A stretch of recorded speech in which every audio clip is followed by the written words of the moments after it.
Hello guys, welcome to current affairs for UPSC PSC IAS.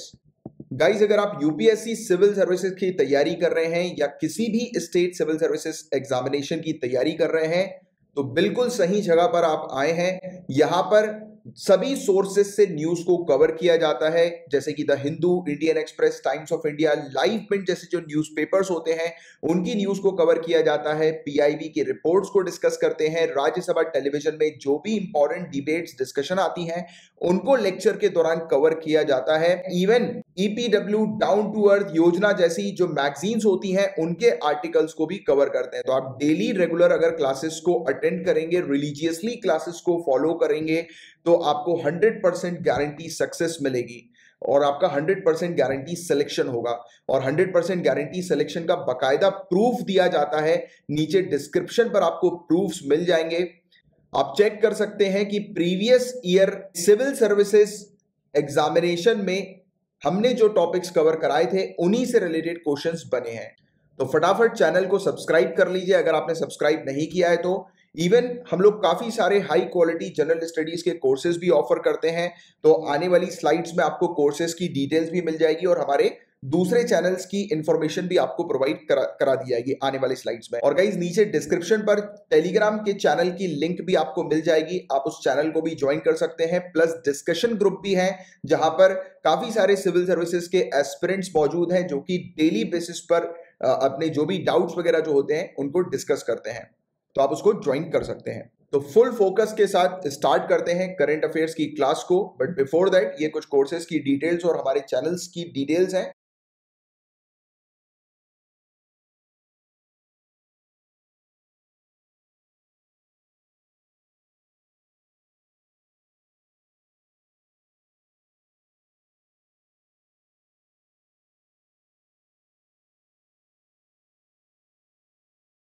आने वाले कल के सिविल सर्वेंट्स को मेरा नमस्कार। तो चलो फटाफट अपन नाम के आगे आईएएस लगाने की तैयारी शुरू करते हैं। स्टार्ट करेंगे पेपर 1 के पहले टॉपिक से।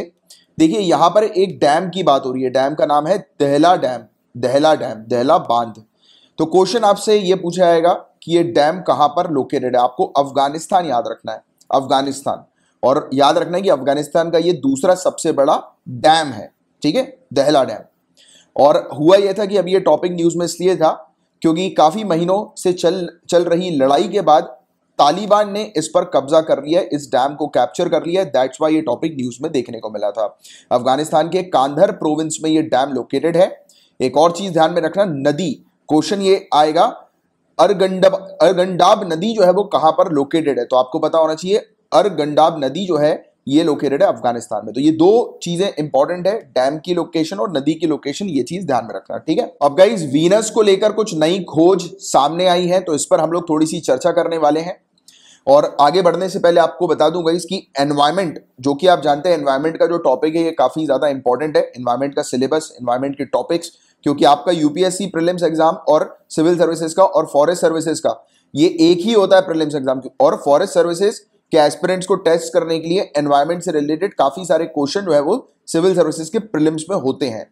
तो इसके लिए मैंने एक कोर्स जो है वो अभी रिसेंटली शुरू किया है।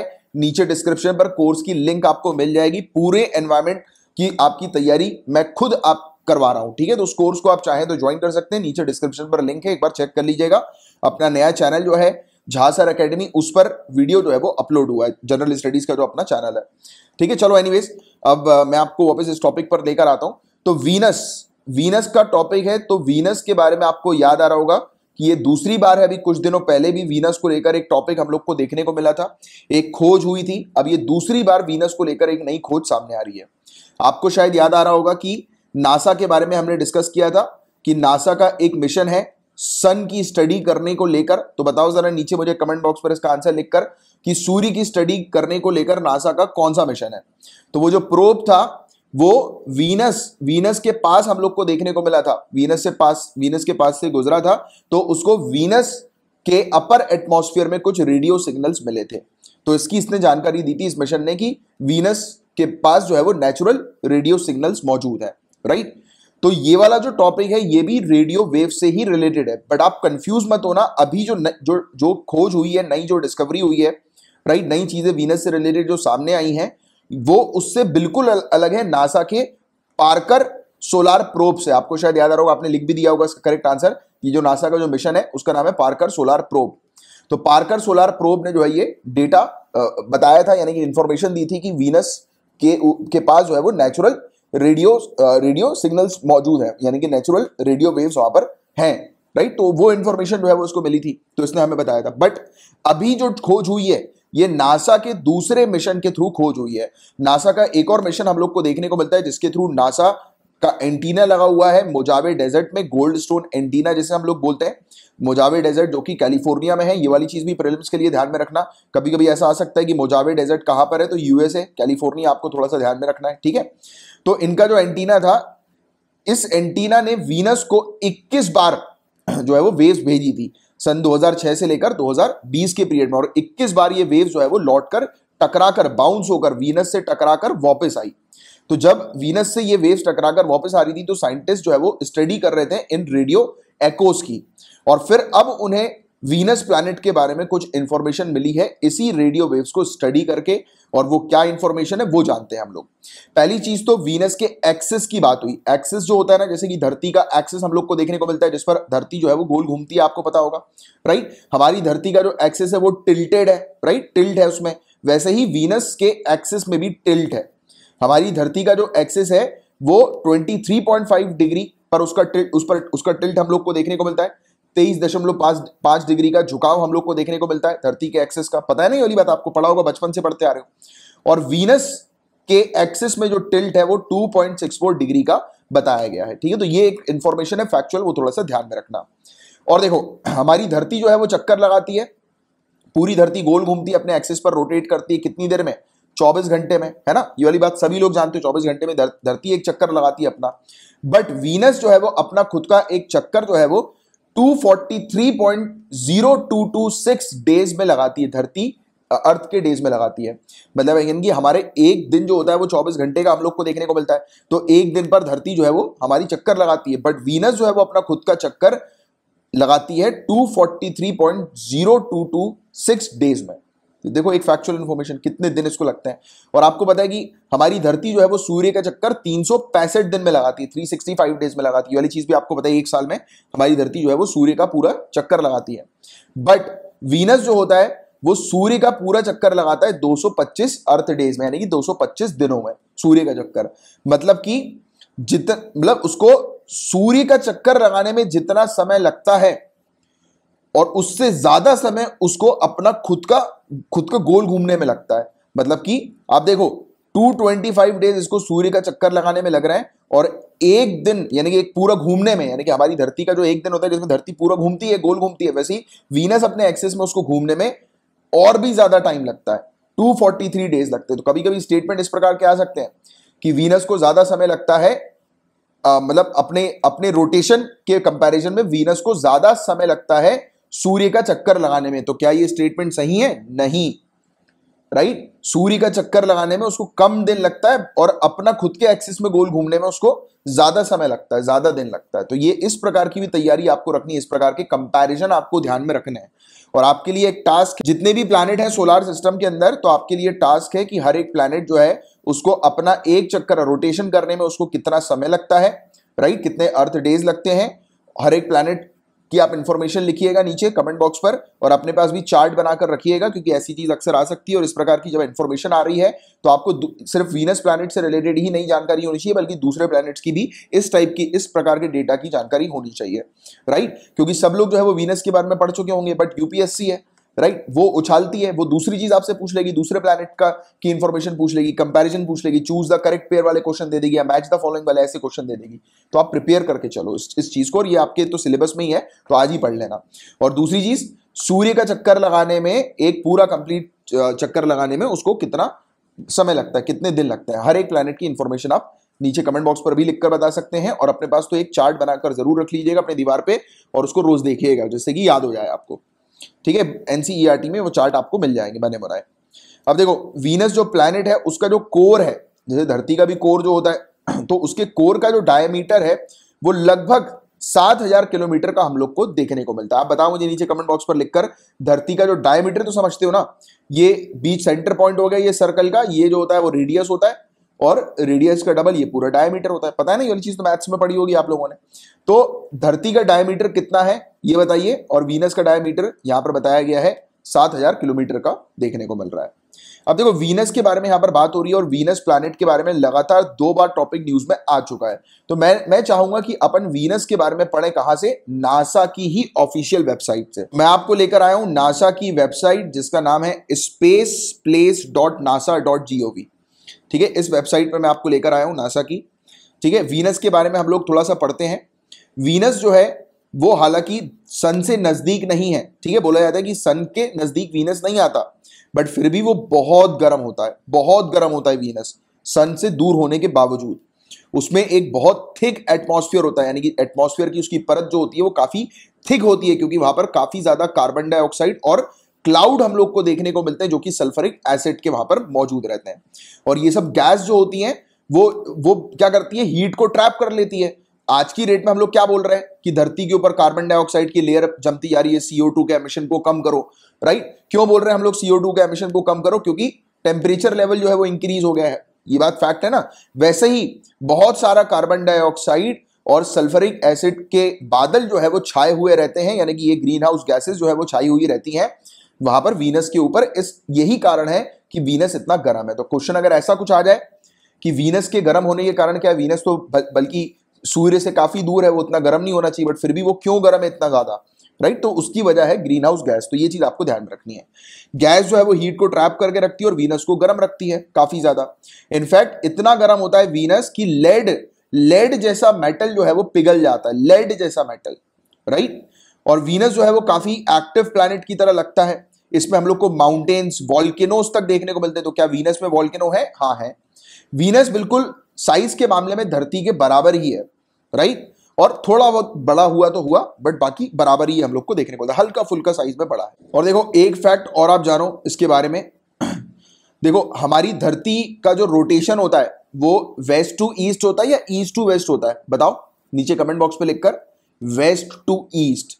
ठीक है, और ऑलमोस्ट सभी जितने भी प्लैनेट्स हैं वो वेस्ट टू ईस्ट डायरेक्शन में जो है वो रोटेट करते हैं, राइट। बट इसका जो रोटेशन जो होता है ना वो अपोजिट होता है, ईस्ट टू वेस्ट इसका रोटेशन हमें देखने को मिलता है।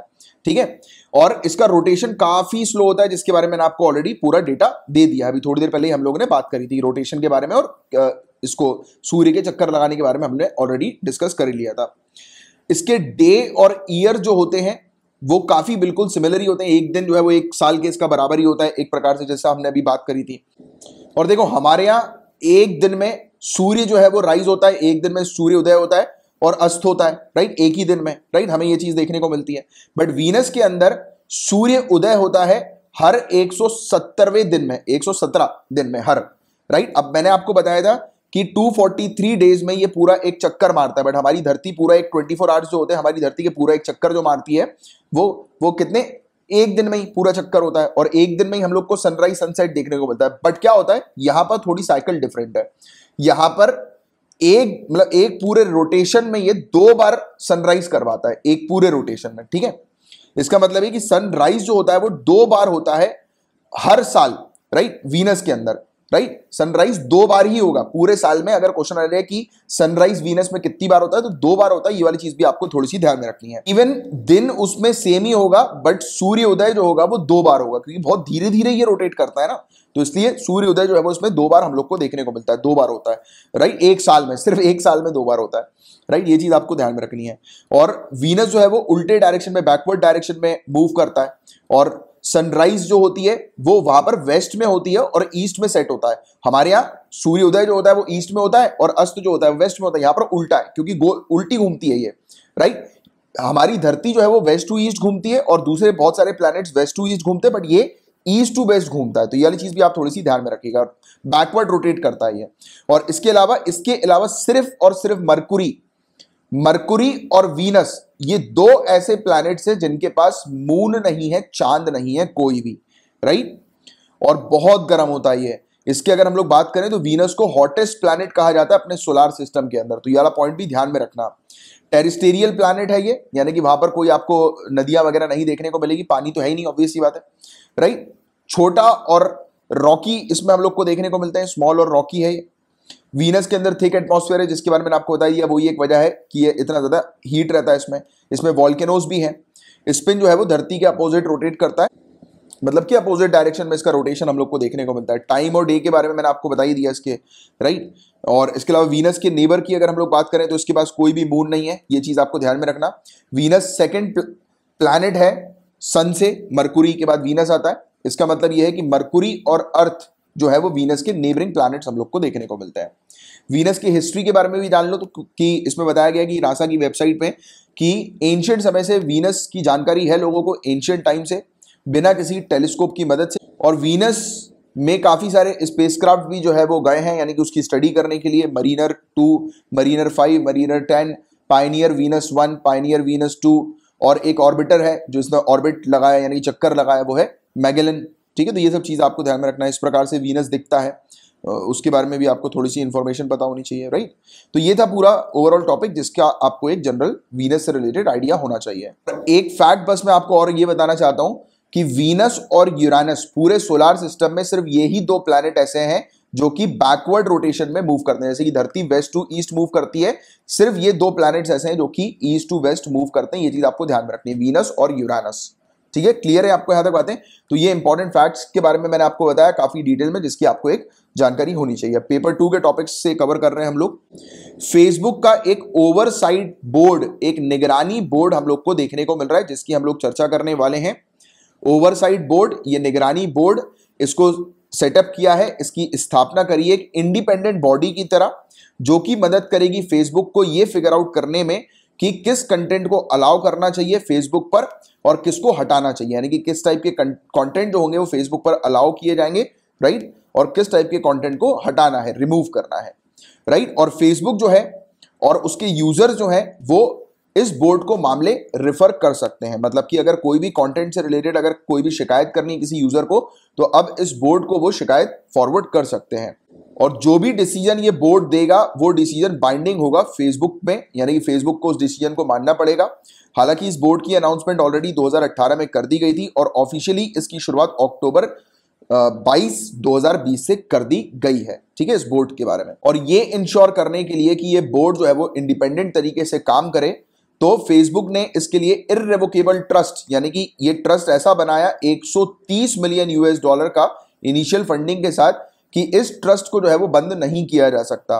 मतलब कि जितने भी खर्चे होंगे इस बोर्ड को चलाने के लिए वो इस पैसों से जो है वो निकाल लिए जा सकते हैं, इस पैसों का उपयोग करके निकाले जा सकते हैं। यानी कि बोर्ड के मेंबर की सैलरी हो गई और जो ऑपरेशनल कॉस्ट वगैरह जो होती है वो सब कुछ, मतलब कहा जाता है कि लगभग जो है वो 5 सालों तक, 5 ईयर्स तक जो है वो ऑलमोस्ट इन पैसों से जो है वो पूरा खर्चा निकाला जा सकता है। तो ये चीज यहां पर बताई जा रही है। इसके अलावा यूनाइटेड स्टेट्स के लॉ फर्म बार्कर मैकेंजी, ठीक है, इनके द्वारा ऑपरेट किया जा रहा है एक पोर्टल, राइट, पोर्टल यानी कि वेबसाइट, राइट, उसके माध्यम से कोई भी व्यक्ति एक कैंडिडेट को इस बोर्ड की मेंबरशिप के लिए नॉमिनेट कर सकता है, राइट। तो ये वाली भी चीज है कि उन्होंने इस बोर्ड के मेंबरशिप के लिए पूरी चीज ओपन करके रखी हुई है, ट्रांसपेरेंसी इन्होंने करके रखी हुई है। एक पोर्टल बना दिया, वेबसाइट बना दी, जिसमें कोई भी एक कैंडिडेट को इस बोर्ड की मेंबरशिप के लिए नॉमिनेट कर सकता है, राइट। तो ये चीज हम लोग को देखने को मिलती है। तो ये सिंपल सा फैक्ट है, आपको तो ये ध्यान में रखना है कि फेसबुक का एक बोर्ड हम लोग को देखने को मिलता है जो कि मॉनिटरिंग करने के पर्पस के लिए है, निगरानी रखने के पर्पस के लिए कि किस टाइप के कंटेंट फेसबुक पर आ रहे हैं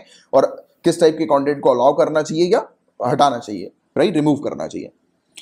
तो अब देखिए बताया जा रहा है कि ऑनरेबल सुप्रीम कोर्ट ने इलेक्शन कमीशन की एक पिटीशन को रद्द कर दिया है, डिक्लाइन कर दिया है सुनने से, जो कि मीडिया की रिपोर्ट के ऊपर रोक लगाने से रिलेटेड थी। तो इसके बारे में हालांकि हमने कुछ दिनों पहले ही डिस्कस किया है, राइट। एक पिटीशन लगाई थी इलेक्शन कमीशन ऑफ इंडिया ने ऑनरेबल सुप्रीम कोर्ट के पास कि मीडिया जो है वो रिपोर्ट ना करे। आपको पता होगा गाइस कि मद्रास हाई कोर्ट की जो एक डिवीजन बेंच है उसने एक अपना मतलब यानी कि ऐसे ही मौखिक जो है वो ओरली जो है वो एक कमेंट कर दिया था कि मर्डर का चार्ज जो है वो लगना चाहिए इलेक्शन कमीशन ऑफ इंडिया के ऊपर। याद आ रहा है आपको, कुछ दिनों पहले इस मुद्दे पर हमने बात करी थी कि इन्होंने कह दिया था कि मर्डर का चार्ज लगना चाहिए इलेक्शन कमीशन ऑफ इंडिया के ऊपर, क्योंकि इसने जो है वो इलेक्शन करवा दिए ऐसे समय पर जिस समय पर कोविड के केसेस जो है वो काफी बढ़ते जा रहे थे और इन इलेक्शन के कारण लोगों की मौतें हुई हैं। तो इसलिए इलेक्शन कमीशन ऑफ इंडिया जो है वो जिम्मेदार है इन मौतों का और उसके अधिकारी जिम्मेदार हैं। तो इलेक्शन कमीशन ऑफ इंडिया ने रिक्वेस्ट करी थी ऑनरेबल सुप्रीम कोर्ट से कि पुलिस को बोल दो कि कोई भी मतलब किसी से भी कंप्लेन जो है वो ना ले इलेक्शन कमीशन ऑफ इंडिया के अगेंस्ट इस टाइप की कंप्लेन, राइट। और बोल दो कि मीडिया को कि मीडिया जो है वो ऐसी रिपोर्टिंग जो है वो ना करे, लोगों के बीच में इस प्रकार की बातें ना बोले। तो ऑनरेबल सुप्रीम कोर्ट ने डिक्लाइन कर दिया इलेक्शन कमीशन की इस बात को सुनने से, राइट। तो पूरा मुद्दा क्या है, तो ये मैं आपको ऑलरेडी जो है वो एक्सप्लेन कर चुका हूं। पूरे मुद्दे के बारे में पहले भी हम लोगों ने डिस्कस किया था कि तमिलनाडु असेंबली का जब इलेक्शन हुआ था तो उस समय जो रैली वगैरह को अलाउ किया था इलेक्शन कमीशन ऑफ इंडिया ने, तो उसी चीज को देखते हुए जो हाई कोर्ट है, जजेस की मद्रास हाई कोर्ट जो हम लोग को देखने को मिली थी, तो उनके जो जजेस हैं एक बेंच ने, वहां के जजेस ने ये बेसिकली ओरली जो है ये कमेंट कर दिया था कि इलेक्शन कमीशन ऑफ इंडिया के खिलाफ मर्डर का चार्ज जो है वो लगाना चाहिए, राइट। तो ये वाली चीज यहां पर हम लोग को देखने को मिली थी। तो इसके बारे में काफी डिटेल हम पहले कवर कर चुके हैं। देखो, ये जो ऑनरेबल सुप्रीम कोर्ट ने इलेक्शन कमीशन को जो मना किया है कि वो सुनवाई नहीं करेगा और वो अलाउ कर रहा है, मतलब कि एक प्रकार से उसने बोल दिया कि वो मीडिया को नहीं बोलेगा रिपोर्टिंग को रोकने के लिए, वो इसलिए कहा ऑनरेबल सुप्रीम कोर्ट ने कि right to freedom of speech को ध्यान में रखते हुए ये चीज कही है ऑनरेबल सुप्रीम कोर्ट ने। देखो, जो रियल टाइम जो रिपोर्टिंग जो होती है कोर्ट की प्रोसीडिंग की, आजकल जो कोर्ट में जो केसेस वगैरह जो चलते हैं तो उसकी रियल टाइम जो है वो इंफॉर्मेशन हम लोग को देखने को मिलती है। आपको पता होगा कि काफी सारी वेबसाइट्स वगैरह जो होती हैं, सोशल मीडिया के फोरम्स काफी सारे ऐसे हम लोग को देखने को मिलते हैं जिसमें जो भी एक एक ऑर्डर या एक एक शब्द जो कोर्ट के अंदर जज बोलते हैं, लॉयर्स बोलते हैं, तो उसको जो है वो सोशल मीडिया पे इस प्रकार से रिफ्लेक्ट किया जाता है, बताया जाता है, राइट। काफी सारे लोग कमेंट्री भी करते हैं, आपको पता होगा, राइट। जैसे अयोध्या का केस था और यूपीएससी को लेकर भी अभी जब जो केस हम लोग को देखने को मिला था, पिछले साल की बात है, 2020 की बात है कि यूपीएससी के एग्जाम जो है उसको डिले कर दिया जाए, राइट, अक्टूबर में ना कंडक्ट किया जाए। इसको लेकर भी केस चल रहा था ना, बहुत ही आखिरी दिन मिला एग्जाम के, मेरे ख्याल से 2-3 दिन पहले ही ये चीज हो रही थी। फिर मतलब कोर्ट ने बोल दिया था कि कंटिन्यू किया जाए एग्जाम निर्धारित समय पर ही हो गए। आपको याद आ रहा है ये वाली बात? तो ऐसे केसेस जो है वो बहुत सारे चल रहे थे, हम लोग को देखने को मिल रहे थे। तो उस पर काफी सारे लोग जो है वो लाइव कमेंट्री कर रहे थे, एक एक चीज जो जज ने बोली, फिर जो वकील ने बोली, तो ऐसा क्या अपडेट इसमें आता रहता है, ट्विटर पे आता रहता है, वेरियस फोरम्स में आता रहता है, फेसबुक वगैरह के काफी सारे लोग यूट्यूब पे कमेंट्री भी करते हैं ये सब चीजें देखकर, राइट। तो ऐसी चीज होती है। तो ये रियल टाइम रिपोर्टेज हम लोग को कोर्ट की प्रोसीडिंग की देखने को मिलती है जिसमें ओरल कमेंट्स भी होते हैं कि कोर्ट रूम में क्या क्या कमेंट पास किए वो भी होते हैं, जो कि एक पार्ट है right to freedom of speech का।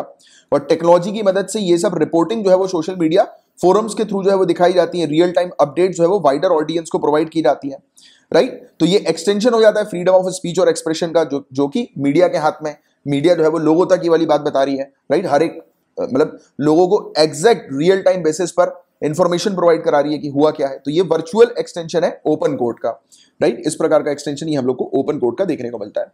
और ऐसी लाइव रिपोर्टिंग जो कोर्ट प्रोसीडिंग की होती है, तो ये बेसिकली सेलिब्रेशन का कॉज है, एप्रीहेंशन की जगह, यानी कि शंका के बजाय ये उत्सव का कारण हम लोग को देखने को मिलता है। यानी कि लाइव रिपोर्टिंग हो रही है, ट्रांसपेरेंसी एक बहुत ह्यूज लेवल पर, मास लेवल पर हम लोग को देखने को मिल रही है।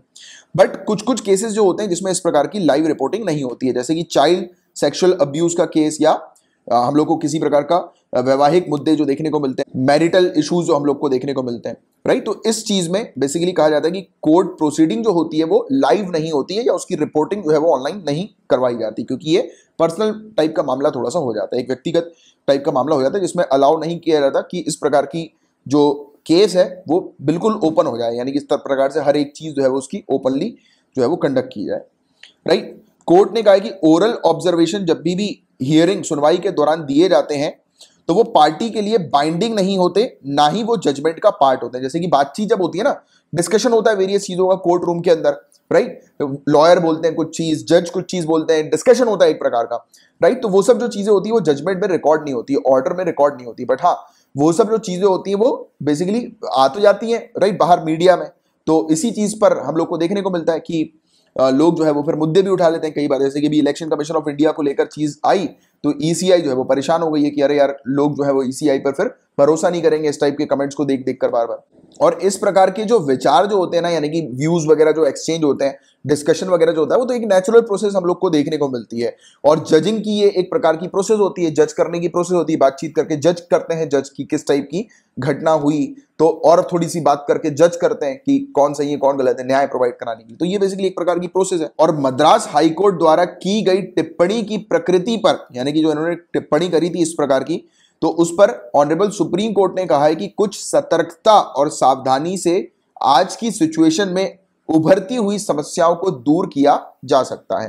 राइट, प्रेजेंट प्रॉब्लम जो है उसको दूर किया जा सकता है। राइट, तो ये वाली बात जो है वो ऑनरेबल सुप्रीम कोर्ट ने बताई है। और देखिए आज की डेट में क्या करने की अब आवश्यकता है, तो देखो जजेस जो हैं उनके लिए खुली अदालत में, ओपन कोर्ट में बिना सोचे समझे टिप्पणी करने में सावधानी बरतने की आवश्यकता पर और जोर देना चाहिए। क्योंकि ओपन कोर्ट है, लाइव पूरे रिकॉर्ड जो है वो जा रहे हैं, कमेंट्स भी लाइव जो है वो जो भी बातें चल रही है वो लाइव जा रही हैं। क्योंकि अगर ये गलत बोलेंगे, अगर कुछ भी ऐसे इस प्रकार की गलती होती है तो इंटरप्रेट किया जा सकता है, लोग उसे जो है वो उसकी व्याख्या की जा सकती है, लोग उसका दूसरा मीनिंग जो है वो निकाल सकते हैं। राइट, तो ऐसी चीज हमें देखने को मिल सकती है। इसके अलावा अगर हम बात करें लैंग्वेजेस की, चाहे वो बेंच की लैंग्वेज हो, आपस में बात करने वाली लैंग्वेज हो या जजमेंट वाली लैंग्वेज हो, तो ये बेसिकली शिष्टाचार के अनुकूल होनी चाहिए। राइट, और लैंग्वेज जो है ये एक इंपॉर्टेंट इंस्ट्रूमेंट हम लोग को देखने को मिलता है, एक महत्वपूर्ण उपकरण हम लोग को देखने को मिलता है जुडिशियल प्रोसेस का, न्यायिक प्रक्रिया का, जो कि संवैधानिक मूल्यों के प्रति संवेदनशील भी होता है, सेंसिटिव होता है कॉन्स्टिट्यूशनल वैल्यू के प्रति। राइट, तो ये वाली चीज हम लोग को देखने को मिलती है, तो इसकी आपको एक जानकारी होनी चाहिए। और इसी के साथ अपना पेपर 2 जो है वो फिनिश होता है। अब हम लोग डिस्कस करेंगे पेपर 3 के टॉपिक को। होपफुली वाला टॉपिक आपको अच्छे से क्लियर हो गया होगा, इस मुद्दे के बारे में जो हमने बात करी कि मना किया, और आपको स्पेशली यहां पर इस टॉपिक में फोकस करना है ओपन कोर्ट के बारे में। राइट, और ये एक अच्छी चीज है जो आज की डेट में हो रही है, लोगों तक A to Z इंफॉर्मेशन जो है वो मिल रही है कि कोर्ट रूम में क्या चल रहा है, पहला पॉइंट। दूसरा पॉइंट, अगर ये चीज हो रही है तो जजेस को भी जो है वो मतलब अपनी भाषा पर कंट्रोल करना चाहिए, जो भी वो बोल रहे हैं उस पर उन्हें कंट्रोल करना चाहिए, वरना उससे इश्यूज जो है वो क्रिएट हो सकते हैं। राइट, तो ये वाली चीज हम लोग को देखने को मिली। अब पेपर 3 के टॉपिक्स की तरफ आगे बढ़ रहे हैं। इंटेलेक्चुअल प्रॉपर्टी वेवर हम लोग को कोविड-19 वैक्सीन के लिए देखने को मिला है। इंटेलेक्चुअल प्रॉपर्टी क्या होती है, तो देखो इंटेलेक्चुअल प्रॉपर्टी में जैसे कि यहां पर बात हो रही है वैक्सीन की, तो मैं बात करता हूं दवाइयों की, ठीक है, आसान भाषा में आपको समझाने के लिए। जैसे कि मैंने सालों तक साइंटिस्ट रिसर्चर्स को हायर किया, राइट, और मान ले तो 15 साल तक मैंने उन्हें जॉब दी, राइट, हायर किया, उनके ऊपर पैसा खर्चा किया कि एक नई दवाई जो है वो बनानी है, ठीक है, यानी कि आने वाले समय में जितने भी वायरसेस वगैरह जो आएंगे उसको निपटाने के लिए, उसको वायरसेस के इंपैक्ट को कंट्रोल करने के लिए और इम्यून सिस्टम को बूस्ट करने के लिए मैं एक दवाई जो है वो बनवा रहा था, ठीक है, साइंटिस्ट रिसर्चर से। इसमें लग गया मुझे 15 साल, क्योंकि 1-2 साल की तो बात नहीं होती, या महीने 2 महीने 1-2 दिन की तो बात नहीं होती कि दवाई बन जाए। उसके ऊपर काफी सारी रिसर्च होती है, काफी सारी रिसर्च फेल होती है, फिर ट्रायल होता है, फिर फेल होती है, फिर ट्रायल होता है, तब जाकर फिर बाद में आकर एक सटीक दवाई बनकर आती है। 15 साल लग गए मुझे एक दवाई बनाने में, ठीक है, 15 साल, और होता है ऐसा ही होता है, ठीक है।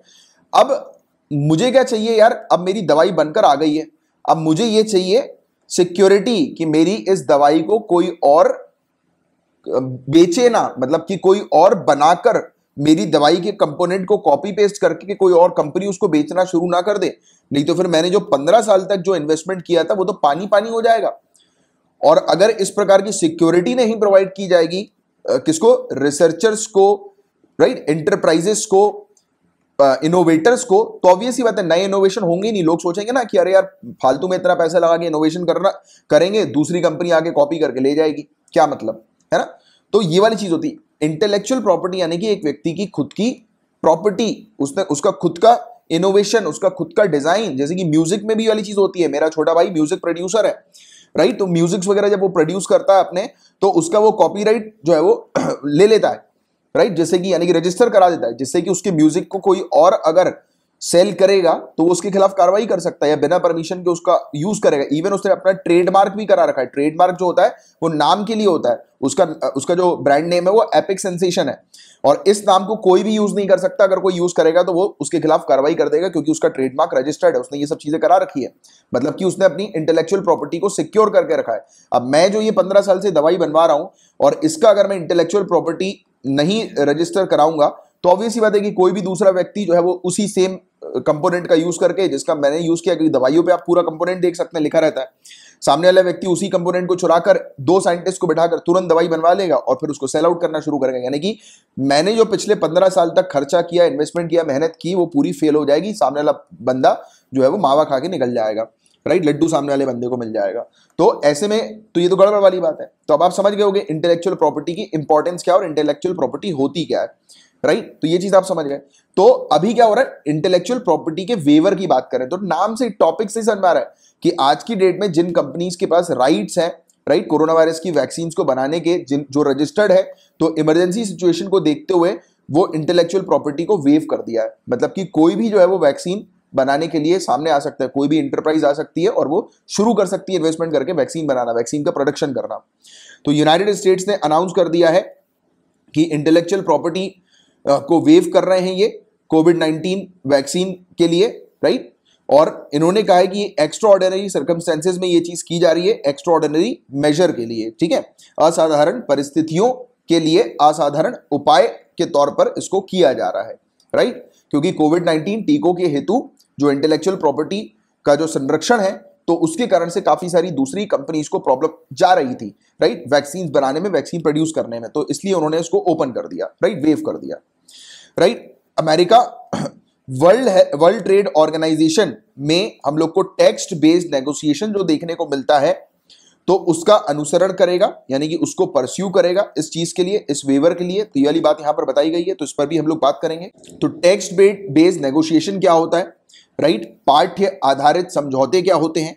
तो इसके तहत जो वार्ताकार जो होते हैं, यानी कि जो भी नेगोशिएटर होते हैं, जो आपस में नेगोशिएट कर रहे होते हैं, तो अपने पसंदीदा शब्दों का प्रयोग करते हुए तैयार किए गए प्रस्ताव लेखों का परस्पर आदान प्रदान करते हैं। यानी कि जो भी उनके जो लेख होते हैं, टेक्स्ट जो होते हैं, जो उन्होंने तैयार किए हुए होते हैं, राइट, तो उसको एक्सचेंज करते हैं वो, यानी कि अपने जो भी पसंदीदा वर्ड्स हैं, शब्द हैं, प्रेफर्ड वर्ड, उसके अकॉर्डिंग, राइट। और इसके बाद काफी लंबे समय से चले आ रहे विषय के समाधान पर एक आम सहमति बनाते हैं। तो ये वाली चीज होती है कि दो कंपनीज हैं, अगर उनको डील करना है, जैसे कि एक कंपनी के पास इंटेलेक्चुअल प्रॉपर्टी है, ऐसा मान के चलो, इसके पास राइट्स है वैक्सीन बनाने के लिए, दूसरी कंपनी बोलती है दूसरे देश की, यार हमें दे दो, अलाउ कर दो, हमें परमिशन दे दो बनाने की। तो ये इस प्रकार की चीज हो जाती है, ठीक है।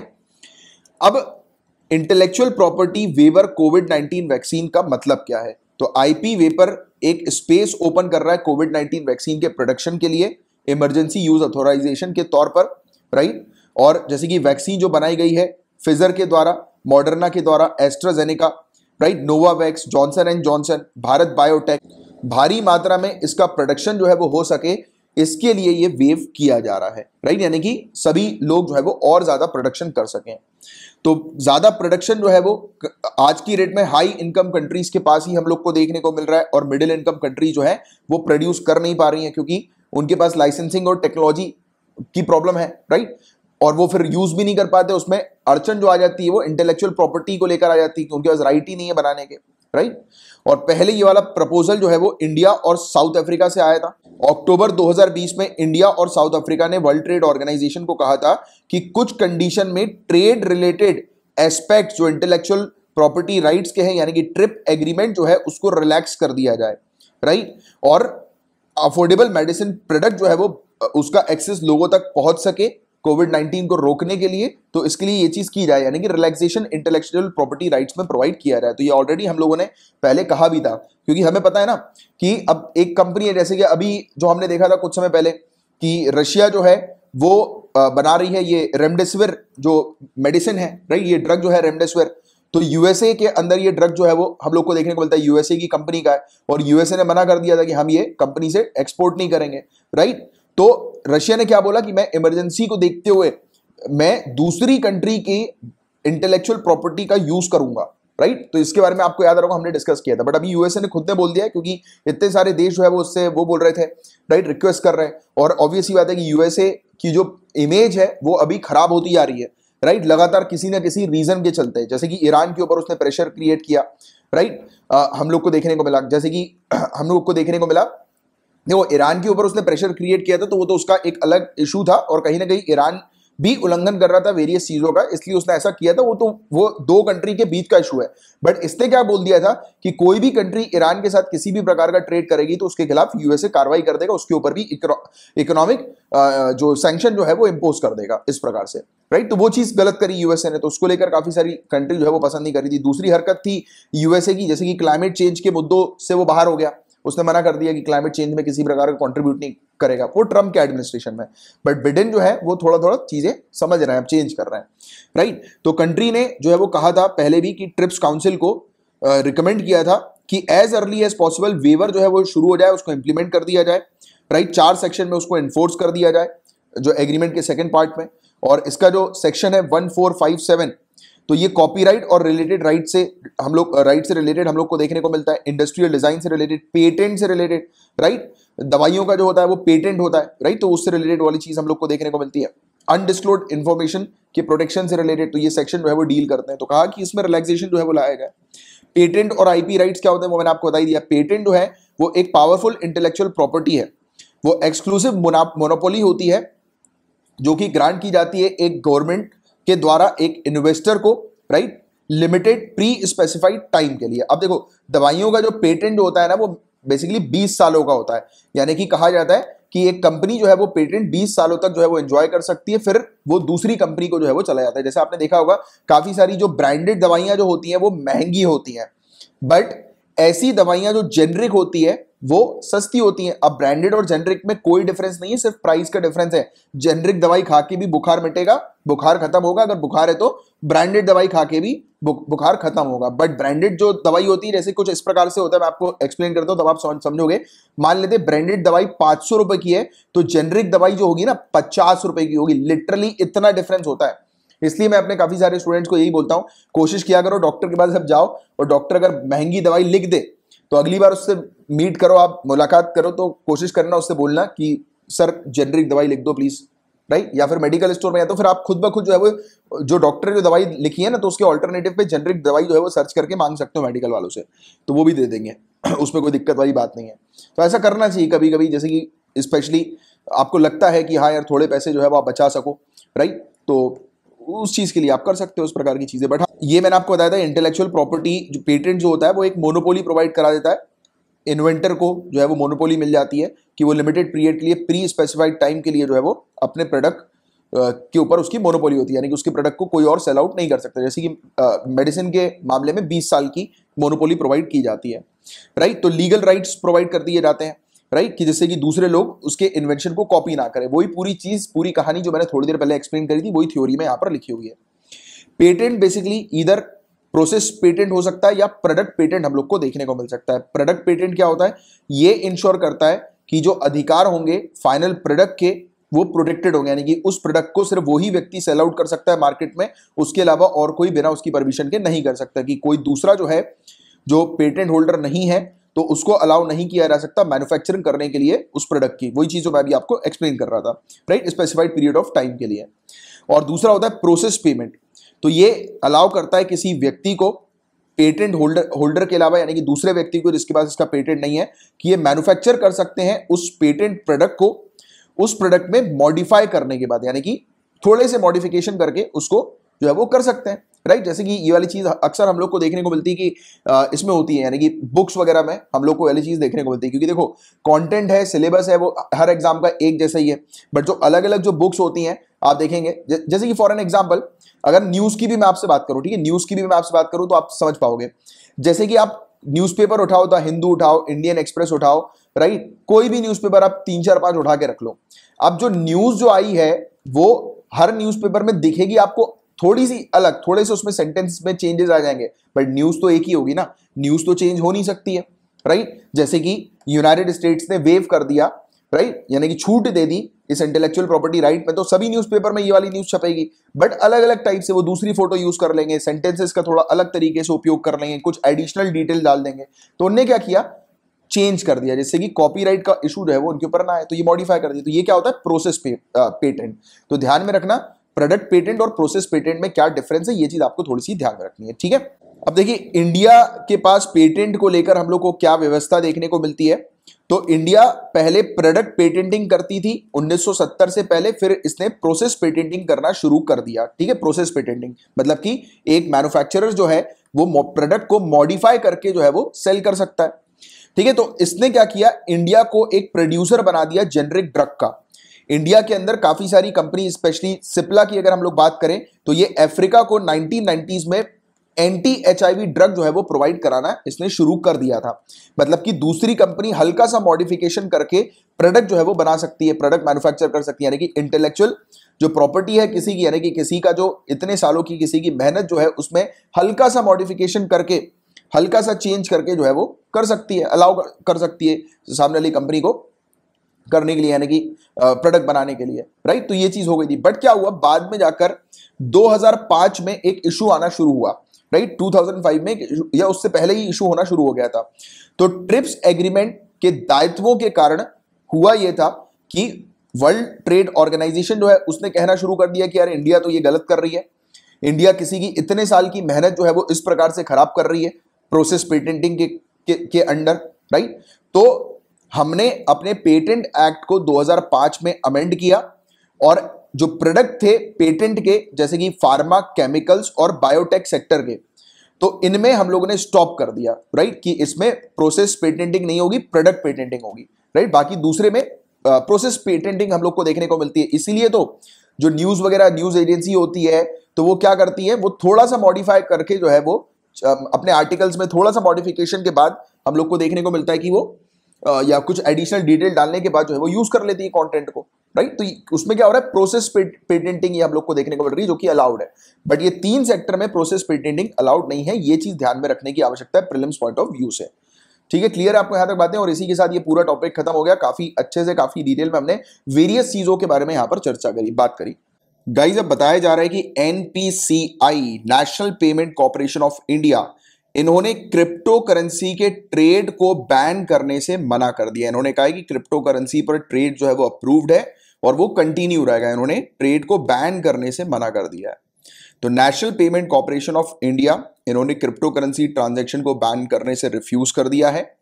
इन्होंने इवन बैंक को ये चीज कही है कि बैंक के ऊपर पूरे दायित्व छोड़ दिए हैं कि बैंक का डिसीजन जो होगा वो बैंक अपने हिसाब से ले सकती है कि बैंक को क्रिप्टो करेंसी पे ट्रेड करना है या नहीं करना है। तो वो सोनली डिसीजन जो होगा वो बैंक का होगा, ऐसा इन्होंने कह दिया है। और आपको पता होना चाहिए, पहले भी हम लोगों ने कुछ आर्टिकल्स में डिस्कस किया हुआ है, काफी सारे बैंक्स और काफी सारी कंपनीज आज की डेट में क्रिप्टो करेंसी पर ट्रेडिंग कर रही हैं। और गाइज आपको बता दें कि आने वाला फ्यूचर जो है वो क्रिप्टो करेंसी के ऊपर ही बेस्ड हम लोग को देखने को मिलने वाला है। हालांकि क्रिप्टो करेंसी को पसंद इसलिए नहीं किया जाता है क्योंकि बिटकॉइन को लेकर, क्योंकि बिटकॉइन जो है उसका उपयोग जो है वो दुनिया जहां के आपको पता ही है कि हैकर्स करते हैं। क्योंकि वो इसलिए करते हैं क्योंकि इसके अंदर जो है वो प्रिवेसी बहुत ही स्ट्रांग है और इसके ट्रांजैक्शन को कोई भी जो है वो मतलब देख नहीं सकता कि कहाँ, मतलब किस अकाउंट पर जो है वो पैसा आया और कहां से गया। तो वो लीक नहीं हो सकती है ट्रांजैक्शन की डिटेल्स, राइट। और जो बिटकॉइन है उसकी कोई रेगुलेटरी अथॉरिटी नहीं है। अब ये रेगुलेटरी अथॉरिटी का क्या फंडा है और क्यों लोग बिटकॉइन को पसंद नहीं करते, तो वो भी चीज आप समझो एक बार। ठीक है, जैसे फॉर एन एग्जांपल मेरा बैंक अकाउंट है, अगर मेरे बैंक अकाउंट से कुछ पैसे कटते हैं, ठीक है, तो मैं बैंक को कंप्लेन कर सकता हूं, बैंक से पूछ सकता हूं कि क्यों कटे हैं, बैंक के पास जा सकता हूं। बट बिटकॉइन के मामले में कोई रेगुलेटरी अथॉरिटी नहीं है, राइट। यानी कि जो कि अगर मेरे वॉलेट से अगर बिटकॉइन खत्म हो जाता है एकदम से बिना मेरी परमिशन दिए, राइट, तो मेरे पास कोई अथॉरिटी नहीं है जिसके पास जाकर मैं कंप्लेन कर सकता हूं कि मेरे बिटकॉइन जो है वो अचानक से मेरे वॉलेट से निकल गए, राइट। तो ये एक चीज है। बट आपको बता दें कि काफी सारी इवन इंडिया भी जो है वो बिटकॉइन फिनटेक कंपनी जो है, हमारी फिनटेक कंपनी समझते हो ना, जो ये इस प्रकार की फाइनेंशियल टेक्नोलॉजी बनाती है, जैसे कि इंटरनेट बैंकिंग हो गया, मोबाइल एप्लीकेशन हो गया, इस प्रकार की इंटरनेट बैंकिंग के लिए, तो वो फिनटेक कंपनी उस पर काम करती है, राइट। तो आज की डेट में ये सब कंपनी जो है वो बिटकॉइन के ऊपर, बिटकॉइन नहीं, crypto currency, sorry, crypto currency के ऊपर जो है वो काम कर रही है। जैसा बिटकॉइन है ना, वैसी क्रिप्टो करेंसी के ऊपर काम कर रही है। क्योंकि आने वाला समय जो है वो क्रिप्टो करेंसी के ऊपर ही है, क्योंकि इसमें जो टेक्नोलॉजी यूज की जाती है वो बहुत ही बेहतरीन टेक्नोलॉजी है, राइट। और ऐसी टेक्नोलॉजी जिस पर हैकिंग वगैरह करना नेक्स्ट टू इम्पॉसिबल होता है, राइट, उसको हैक करना, राइट, तो वाली चीज है। बट एक रेगुलेटरी अथॉरिटी अगर क्रिप्टो करेंसी के पास होगी तो वो क्रिप्टो करेंसी काफी सिक्योर रहेगी। जैसे आपको पता है कि फेसबुक भी और इवन चाइना ने तो चालू ही कर दी अपनी खुद की क्रिप्टो करेंसी, फेसबुक भी इस पर काम कर ही रही है, इसने भी लॉन्च कर दिया था, आपको शायद याद आ जाए, मैंने पढ़ाया भी आपको पहले। तो एनपीसीआई के बारे में अभी थोड़ी सी पहले चर्चा कर लेते हैं कि एनपीसीआई क्या है, फिर आगे की और बात करेंगे। तो national payment corporation of India, ये एक अम्ब्रेला बॉडी, एक छाता संगठन हम लोग को देखने को मिलती है, जो कि रिटेल पेमेंट्स जितने भी होते हैं, रिटेल पेमेंट्स, जैसे कि हम लोग को वो पीओएस मशीन देखने को मिलती है, राइट, हम लोग जब जाते हैं शॉपिंग वगैरह करने तो उसमें वो कार्ड वाली जो मशीन होती है, तो ये सब पूरी जो चीजें होती हैं उसको ऑपरेट करने का काम national payment corporation of India का हम लोग को देखने को मिलता है। इस ऑर्गेनाइजेशन को अगर पूछ लिया जाए किसके द्वारा एस्टैब्लिश किया गया था, तो आरबीआई आपको ध्यान में रखना है, और इंडियन बैंक एसोसिएशन के साथ मिलकर आरबीआई ने इसे एस्टैब्लिश किया। इसके प्रोविजन हम लोग को payments and settlement systems act 2007 के अंडर देखने को मिलते हैं। प्रेजेंटली एनपीसीआई जो है उसे 10 मेजर प्रमोटर बैंक जो है वो प्रमोट करते हैं, तो ये वाली चीज आपको थोड़ी सी पता होनी चाहिए, आइडिया होना चाहिए। और एनपीसीआई जो है वो क्या क्या पेमेंट सिस्टम को ऑपरेट करती है, तो एक जनरल सा बस आइडिया होना चाहिए, इसमें पूरा रटने की जरूरत नहीं है। नेशनल फाइनेंशियल स्विच हो गया, आईएमपीएस, जिसके थ्रू आप पेमेंट करते हैं, immediate payment system, right. RuPay cards, affiliate RuPay cards, debit card और प्रीपेड कार्ड जो कि बैंक्स के द्वारा इशू किए जाते हैं, और को ब्रांडेड क्रेडिट कार्ड जो कि एनबीएफसी और दूसरी बैंक की एंटिटी जो आरबीआई के द्वारा अप्रूव्ड है उसके द्वारा इशू की जाती है, तो उसको बेसिकली ऑपरेट करती है ये एनपीसीआई, राइट, ये सब चीजों को। और इसके अलावा national automatic clearing house, Aadhaar enabled payment system, operation of cheque truncation system, तो ये सब चीजों को ऑपरेट करती है एनपीसीआई। एनपीसीआई के प्रोडक्ट क्या है, रुपे इसका प्रोडक्ट हम लोग को देखने को मिलता है। नेशनल कॉमन मोबिलिटी कार्ड, यानी कि वो ट्रैवलिंग के लिए दिल्ली के द्वारा जो लॉन्च किया गया था, आपको शायद पता होगा। Bharat interface for money, Bhim app, right, जिसको हम लोग बोलते हैं। यूपीआई, ये भी प्रोडक्ट है एनपीसीआई का, भारत बिल पेमेंट सिस्टम। तो ये कुछ प्रोडक्ट हैं, ये प्रोडक्ट से रिलेटेड चीज आपसे पूछी जा सकती है, तो ये थोड़ा सा ध्यान में रखना, ठीक है। इसके अलावा आपको बता देगा इसकी मार्च 2020 में ऑनरेबल सुप्रीम कोर्ट ने तक कह दिया था कि रिजर्व बैंक ऑफ इंडिया ने एक्चुअली बैन करने की बात करी थी, फाइनेंस कंपनीज को, बैंक को कहा था कि क्रिप्टो करेंसी जो है उसका उपयोग नहीं किया जाए, कोई भी बैंक जो है वो क्रिप्टो करेंसी में पेमेंट नहीं लेगी, और अगर लेगी तो आरबीआई उसके लिए रिस्पॉन्सिबल नहीं है। तो ये चीज आरबीआई ने इशू करी थी 2018 में। इस चीज को, इस डायरेक्शन को जो है वो ऑनरेबल सुप्रीम कोर्ट ने रद्द कर दिया था और कहा था कि क्रिप्टो करेंसी को अलाउ किया जाए, क्रिप्टो करेंसी के ऊपर बैन नहीं लगाया जाए। तो ये चीज हम लोग को देखने को मिली थी। और आपको बता दें कि एनपीसीआई ने ब्लॉक नहीं किया है ट्रेड्स को, क्योंकि हुआ यह था कि ऑनरेबल सुप्रीम कोर्ट के जजमेंट के बाद आरबीआई जो है वो कोई फर्दर डायरेक्शन नहीं दिया आरबीआई ने, यानी कि आरबीआई ने इस पर कोई फिर रिप्लाई नहीं किया। मतलब कि ऑनरेबल सुप्रीम कोर्ट ने जो चीज कही है कि इसके ट्रेड को कंटिन्यू रखा जाए क्रिप्टो करेंसी के, तो फिर उसी चीज का पालन करते हुए एनपीसीआई ने जो है उसको ब्लॉक नहीं किया, राइट, इसके ट्रेड को। क्रिप्टो करेंसी क्या है, ये वाली चीज तो आपको ऑलरेडी पता ही है, बट थ्योरी आप देख लो जिसको आप लिख पाओ मेंस में। तो ये ऐसी करेंसी होती है जो डिजिटल करेंसी हम लोग को देखने को मिलती है, क्रिप्टो करेंसी। इसकी इंक्रिप्शन टेक्निक्स के लिए जानी जाती है, काफी इंक्रिप्टेड इसमें हम लोग को टेक्नोलॉजी देखने को मिलती है, इंक्रिप्शन की टेक्नोलॉजी देखने को मिलती है, जो कि डेटा को सिक्योर करके रखती है, यानी कि ट्रांजैक्शन डिटेल्स को सिक्योर करके रखती है, राइट। और जो करेंसी की जो यूनिट्स है उसको जनरेट, उसका जो जनरेशन होता है उसको रेगुलेट करने के लिए ये इंक्रिप्शन टेक्निक का उपयोग किया जाता है। फर्दर जो भी फंड्स का ट्रांसफर हो रहा है एक अकाउंट से दूसरे अकाउंट में, उसको वेरीफाई करने के लिए इस इंक्रिप्शन टेक्निक का उपयोग किया जाता है। बिना किसी सेंट्रल बैंक के, यानी कि बिना किसी रेगुलेटरी बॉडी या अथॉरिटी के ये ऑपरेट करने की इसकी क्षमता हम लोग को देखने को मिलती है। ये ब्लॉकचेन टेक्नोलॉजी के ऊपर काम करती है, ये चीज बहुत इंपॉर्टेंट है, ध्यान में रखिएगा, राइट। एग्जाम्पल के तौर पर आप बिटकॉइन मेंशन कर सकते हो, इथीरियम मेंशन कर सकते हो, राइट। और इसकी डिमांड हम लोग को क्यों देखने को मिलती है, तो जो भी पैसा ट्रांसफर होता है दो पार्टीज के बीच में, वो बिना किसी थर्ड पार्टी के रिक्वायरमेंट के हो जाता है। जैसे कि मैं अगर अपने बैंक के अकाउंट से, एसबीआई के अकाउंट से अपने फ्रेंड के एसबीआई अकाउंट या किसी भी अकाउंट पे अगर ट्रांसफर करता हूं पैसा, तो मैं जो पैसा ट्रांसफर कर रहा हूं उसके लिए जो रेगुलेटरी अथॉरिटी है वो कौन सी है, एसबीआई। मेरा जो कमांड है वो एसबीआई को जाता है, और एसबीआई फिर फर्दर अप्रूव करके कमांड जो है वो फॉरवर्ड करती है। तो ये वाली चीज हम लोग को देखने को मिलती है, यानी कि बीच में जो रेगुलेटरी अथॉरिटी है, बॉडी है, वो क्या है, एसबीआई, और उसके ऊपर आरबीआई, हमारी सेंट्रल बैंक हम लोग को देखने को मिलती है। तो ऐसी कोई थर्ड पार्टी की रिक्वायरमेंट नहीं होती है फंड्स के ट्रांसफर के लिए, राइट। जैसे कि क्रेडिट डेबिट कार्ड या बैंक्स हम लोग को देखने को मिलता है। ये चीपर ऑल्टरनेटिव है, सस्ता हम लोग को ऑल्टरनेटिव देखने को मिलता है दूसरे ऑनलाइन जो ट्रांजेक्शन्स वगैरह जो होते हैं उनके कंपैरिजन में। इसकी पेमेंट जो होती है वो काफी सेफ और सिक्योर रहती है, और इवन एनोनिमिटी का लेवल जो है ये प्रोवाइड कराती है, यानी कि बिना सामने वाले की प्रोफाइल जाने, बिना उसका अकाउंट जाने जो है वो पैसे का ट्रांसफर जो है वो किया जा सकता है कोड्स पर। यानी कि सामने वाला व्यक्ति किसी को, जैसे जैसे होता है ना कि क्यूआर कोड हमारे पास आज की डेट में वॉलेट के लिए देखने को मिलते हैं कि आप क्यूआर कोड को स्कैन करो और पेमेंट कर दो, या यूपीआई आईडी जो होती है हम लोग को देखने को मिलती है, तो उसके थ्रू पेमेंट जो है वो की जा सकती है। बट इसमें सिर्फ आईडी होती है, और आईडी के थ्रू जो है वो किसी की पहचान नहीं की जा सकती। जैसे कि आप यूपीआई आईडी पे डालते हो पूरी डिटेल्स वगैरह, तो यूपीआई आईडी के थ्रू जो है वो सामने पता लग जाता है कि सामने आप किसको जो है वो पैसे ट्रांसफर कर रहे हो, राइट, आ जाता है ना, पॉपअप हो जाता है। यहाँ पर कुछ ऐसा फंडा नहीं है, इसलिए तो हैकर्स वगैरह जितने भी हैं वो इसका उपयोग करते हैं एनोनिमिटी के कारण और सिक्योर के कारण, और उनको पता है कि इसके थ्रू कोई उन्हें ट्रैक नहीं कर पाएगा, राइट, बिटकॉइन के थ्रू स्पेशली। और मॉडर्न क्रिप्टो करेंसी सिस्टम जो है उसके थ्रू यूजर जो है वो वॉलेट या अकाउंट का उनका एड्रेस जो होता है उसको पब्लिक की या फिर प्राइवेट की के थ्रू एक्सेस कर सकते हैं, पब्लिक की या प्राइवेट की के थ्रू एक्सेस कर सकते हैं। जैसे आज की डेट में जो क्रिप्टो करेंसी सिस्टम के अंदर हम लोग को वॉलेट्स देखने को मिल रहा है, राइट। प्राइवेट की जो होती है वो सिर्फ और सिर्फ वॉलेट के ओनर के पास ही रहती है, राइट, उसके अकाउंट को एक्सेस करने के लिए की उसके पास होती है, और बाकी एक पब्लिक की जो होती है वो जो है वो पब्लिकली दे सकता है, राइट, पैसे अमाउंट को ट्रांसफर करने के लिए कि यार ये है, ये मेरी की है, इसके थ्रू आप पैसे जो है वो ट्रांसफर करो, राइट, इस की पर।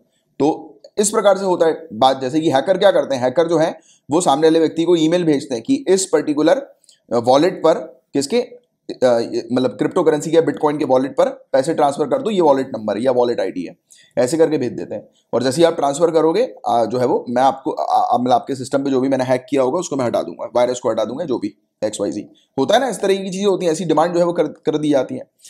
और फंड ट्रांसफर जो होते हैं उसमें जो फीस जो होती है वो भी काफी कम लगती है एज कंपेयर टू आज की डेट में हम लोग जो उपयोग करते हैं बैंकिंग सिस्टम का, उसके कंपैरिजन में। तो ये वाली बात यहाँ पर बताई गई है। अब इसके कुछ डिसएडवांटेज, कुछ नुकसान इसके हम लोग को देखने को मिलते हैं। ऑलमोस्ट हिडन नेचर हम लोग को क्रिप्टो करेंसी ट्रांजेक्शन का देखने को मिलता है। इसी के कारण इलीगल एक्टिविटीज होती है, जैसे मैंने आपको समझाया, जैसे कि मनी लॉन्ड्रिंग हो गई, टैक्स इवेजन हो गया, टेरर फाइनेंसिंग भी जो होती है वो बिटकॉइन के थ्रू होती है। पेमेंट इरिवर्सिबल नहीं होता, यानी कि रिफंड नहीं होते, राइट, तो ये वाली चीज हम लोग को देखने को मिलती है। और क्रिप्टो करेंसी जो होती है वो हर जगह एक्सेप्ट नहीं होती, ये लिमिटेड हम लोग को देखने को मिलती है हर जगह पर, राइट। तो एक चिंता वाली बात हम लोग को ये देखने को मिलती है बिटकॉइन को लेकर स्पेशली, जैसे कि आपको पता होगा इसकी बिटकॉइन के प्राइसेस जो है वो बढ़ते हैं, जैसे कि शेयर मार्केट में हम लोग को देखने को मिलता है प्राइस अप डाउन होते हैं, वैसे बिटकॉइन में भी ये वाला सिनेरियो है। तो मार्केट प्राइस के आधार पर उसका जो बिटकॉइन को प्रोड्यूस करने की जो कॉस्ट होती है, प्राइस जो होती है, वो हम लोग को देखने को मिलती है। तो ऐसा रिसर्चर्स ने जो है वाली चीज बताई है। तो इसलिए ये जो बिटकॉइन जो है वो इसमें हम लोग को फ्लक्चुएशन इसके प्राइस में देखने को मिलता है, तो जो कि काफी ज्यादा रिस्की है। और जैसे कि कई बार आपने, जैसे कि बिटकॉइन में, जैसे अगर आप बाई चांस एग्जांपल के तौर पे मान लेते हैं कि आप जैसे बिटकॉइन पे अगर ट्रेड करना चाह रहे हो, तो बिटकॉइन की, जैसे कि आज की रेट में तो वैसे बोला जाता है कि अगर आज से 2 साल पहले जिन लोगों ने बिटकॉइन पे इन्वेस्टमेंट किया था, आज की रेट में वो करोड़पति अरबपति बन चुके हैं, क्योंकि इतना बड़ा जो है वो बिटकॉइन का हम लोग को देखने को मिला कि यानी कि एकदम से ग्रोथ हो गई तेजी से। तो रिस्क यही है, अब ग्रोथ हो रही है, अब ये नहीं पता कि कितना बढ़ता जाएगा, एकदम से जिस दिन गिरेगा तो उस दिन सबके सब लोग जो है वो रोड पे आ जाएंगे, राइट, जिन्होंने जितना भी इन्वेस्टमेंट किया होगा सब खत्म हो जाएगा। और दूसरी बात, हर जगह बिटकॉइन तो चलता है नहीं, ये भी एक बड़ा इसका लिमिटेशन हम लोग को देखने को मिलता है, राइट। तो ये था पूरा ओवरऑल टॉपिक, होपफुली आपको अच्छे से पूरी चीज क्लियर हो गई होगी। अब नेक्स्ट टॉपिक की तरफ आगे बढ़ते हैं। क्या है ये मॉडल इंश्योरेंस विलेज, तो क्या है ये, इसको हम लोग समझते हैं। Insurance regulatory and development authority of India, IRDAI, ये एक कंसेप्ट लेकर आई है मॉडल इंश्योरेंस विलेज का। क्वेश्चन आ सकता है मॉडल इंश्योरेंस विलेज का कंसेप्ट किसके द्वारा लाया गया, IRDAI, ध्यान में रखिएगा।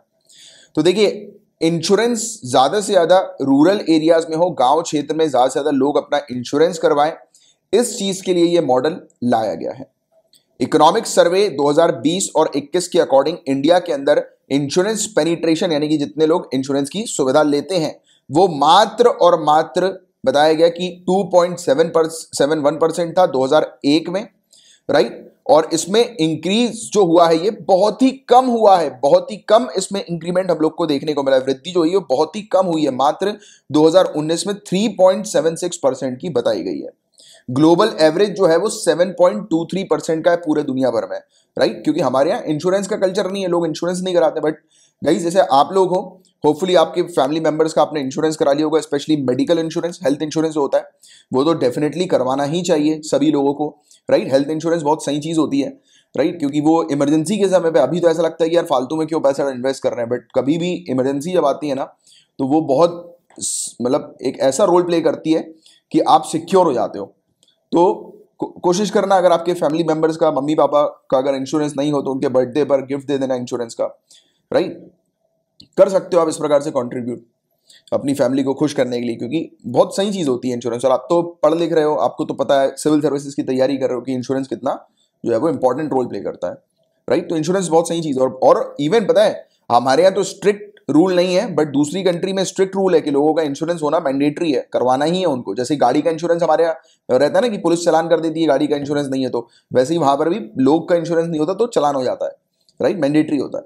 तो पार्लियामेंट ने पास किया था इंश्योरेंस अमेंडमेंट बिल 2021 को, जिसके थ्रू फॉरेन डायरेक्ट इन्वेस्टमेंट की लिमिट जो है इंश्योरेंस सेक्टर में 74% कर दी गई है 49% से। Point to be noted prelims में आएगा, राइट। अब कुछ इंपॉर्टेंट पॉइंट की बात करें, जैसे कि ये जो कंसेप्ट है मॉडल इंश्योरेंस विलेज को लेकर, तो ये क्या है? तो ये आइडिया बेसिकली ऑफर करता है कॉम्प्रिहेंसिव इंश्योरेंस प्रोटेक्शन सभी मेजर इंश्योरेबल रिस्क के गांव वाले लोगों को, राइट, और बहुत ही सस्ते रेट में और सब्सिडाइज रेट में उनको इंश्योरेंस सर्विस प्रोवाइड कराने को लेकर ये मॉडल है। क्योंकि रूरल एरियाज के लिए, गांव के लिए तो ऑब्वियस ही बात है कि गांव में इंश्योरेंस ज्यादा से ज्यादा लोग करवाएं, तो उस चीज को प्रमोट करने का ये मॉडल है। पहला पॉइंट तो ये आप ध्यान में रखिएगा। इसमें प्रीमियम अफोर्डेबल बनाने के लिए फाइनेंशियल सपोर्ट की आवश्यकता है, राइट। ये नाबार्ड जो है वो फाइनेंशियल सपोर्ट प्रोवाइड करा सकती है, और भी दूसरे इंस्टीट्यूशन है। इवन कॉर्पोरेट सोशल रिस्पॉन्सिबिलिटी के फंड्स जो है वो निकाल कर यहां पर लगाए जा सकते हैं, सरकार सपोर्ट कर सकती है, और इसके अलावा री इंश्योरेंस कंपनी वगैरह जो होती हैं उनसे भी सपोर्ट मिल सकता है, राइट। तो ये वाली चीज यहां पर बताई जा रही है। इसके अलावा मिनिमम 500 विलेज में ये इंप्लीमेंट किया जाएगा अलग अलग डिस्ट्रिक्ट के हमारी कंट्री में, मतलब 1 साल में, और फिर बढ़ाकर इसे 2 सालों के अंदर अंदर 1000 विलेजेस तक इसकी सुविधा प्रोवाइड की जाएगी। और बताया गया कि इस चीज को सक्सेसफुल बनाने के लिए, इस मॉडल को सक्सेसफुल बनाने के लिए, इस कंसेप्ट को सक्सेसफुल बनाने के लिए यहां पर कहा गया कि सभी जितनी भी जनरल इंश्योरेंस कंपनी है, री इंश्योरेंस कंपनी है, जो जिनका ऑफिस इंडिया के अंदर है, तो उन्हें इन्वॉल्व होना पड़ेगा इस कंसेप्ट के लिए, यानी कि उन्हें इंश्योरेंस अपना प्रोवाइड कराना पड़ेगा इस कंसेप्ट के तहत। अब देखिए किस टाइप के इंश्योरेंस देने की यहां पर बात की जा रही है।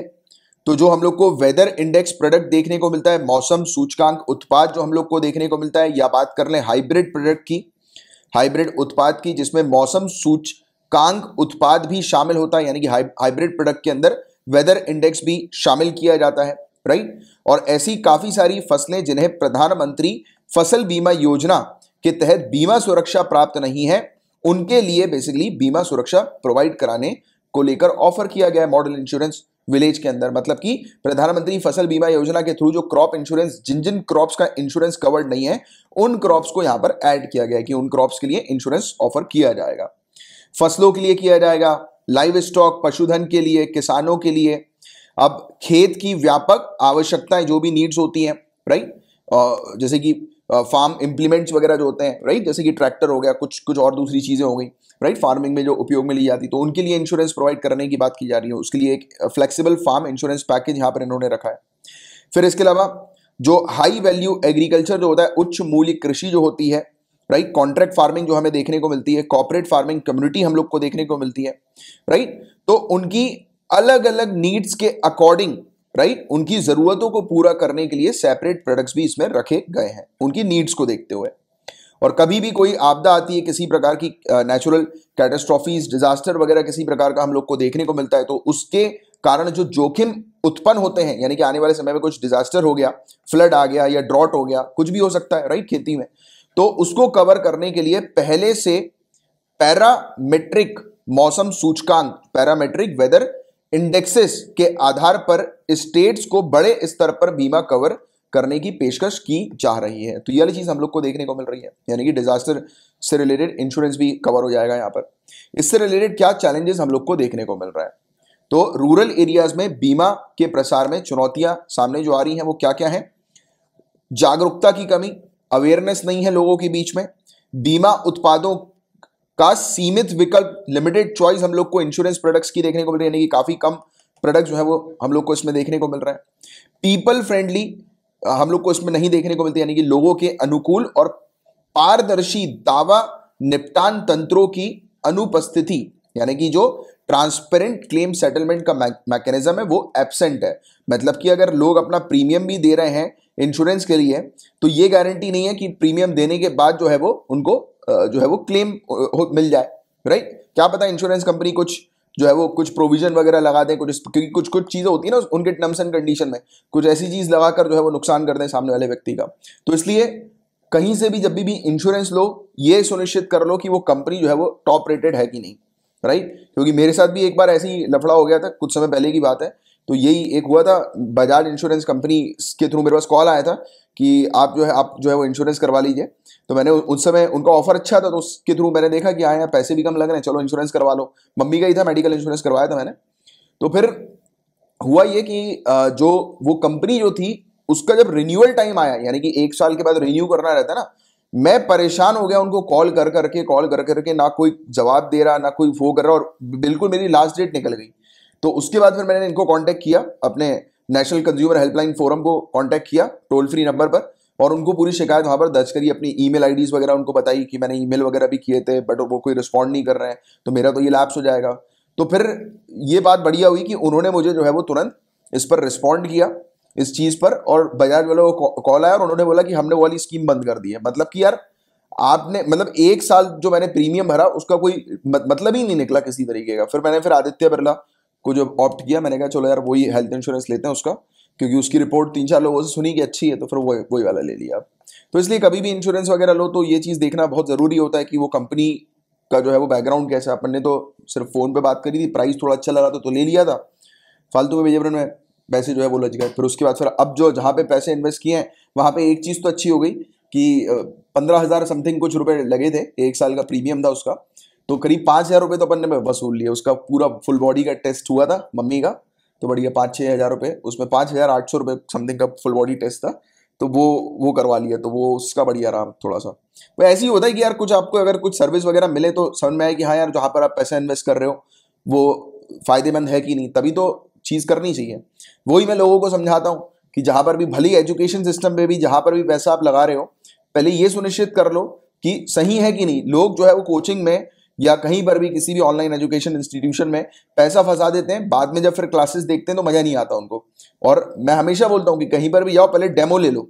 जैसे कि मैं आपको अपने जितने भी पेड कोर्सेज हैं उसके डेमो आपको प्रोवाइड कराता हूँ कि आप डेमो देखो, उसके बाद फिर ज्वाइन करो, राइट। तो वाली चीज़ है। और बाकी एनवायरमेंट का कोर्स जो है वो आपका शुरू हो गया है, कोर्स की भी बात कर लेते हैं। एनवायरमेंट का कोर्स शुरू हो गया है, नीचे डिस्क्रिप्शन पर उसकी लिंक है, जिन भी स्टूडेंट को जो है वो ज्वाइन करना है ज्वाइन कर लीजिए। पूरी की पूरी एनवायरमेंट की तैयारी आपकी करवाई जाएगी। जो स्टूडेंट 2021 में अपीयर हो रहे हैं प्लस 2022 का जिनका टारगेट है उनके लिए तो बेहतरीन है कोर्स, तो वो तो डेफिनेटली ज्वाइन करें, 2021 वाले भी ज्वाइन करें, राइट। दोनों के लिए है ये। अब देखिए वीक नेटवर्क है इंश्योरेंस फर्म्स का, हमारे पास नेटवर्क भी जो है वो काफी वीक हम लोग को देखने को मिलता है। लिमिटेड ही ऑप्शंस है इंश्योरेंस के मामले में भी जो अच्छे हों, राइट। और कुछ ऐसे इश्यूज और चैलेंजेस हम लोग को देखने को मिलते हैं जो कि रूरल इंश्योरेंस बिजनेस की ग्रोथ को एडवांस करने में बाधा डालते हैं, राइट। तो ये वाली चीज हम लोग को देखने को मिलती है। और अब थोड़ी सी बात कर लेते हैं IRDAI के बारे में, भारतीय बीमा विनियामक और विकास प्राधिकरण, insurance regulatory and development authority of India. तो देखो किस कमिटी के रिकमेंडेशन पर IRDAI को जो है वो सेटअप किया गया था, कॉन्स्टिट्यूट किया गया था, तो मल्होत्रा कमिटी के आधार पर इसकी रिपोर्ट आई थी 1999 में। उसके आधार पर इसको एक ऑटोनॉमस बॉडी जो है वो बना दी गई जो कि इंश्योरेंस इंडस्ट्री को रेगुलेट करने पर का काम करती है और उसके डेवलपमेंट के लिए काम करती है।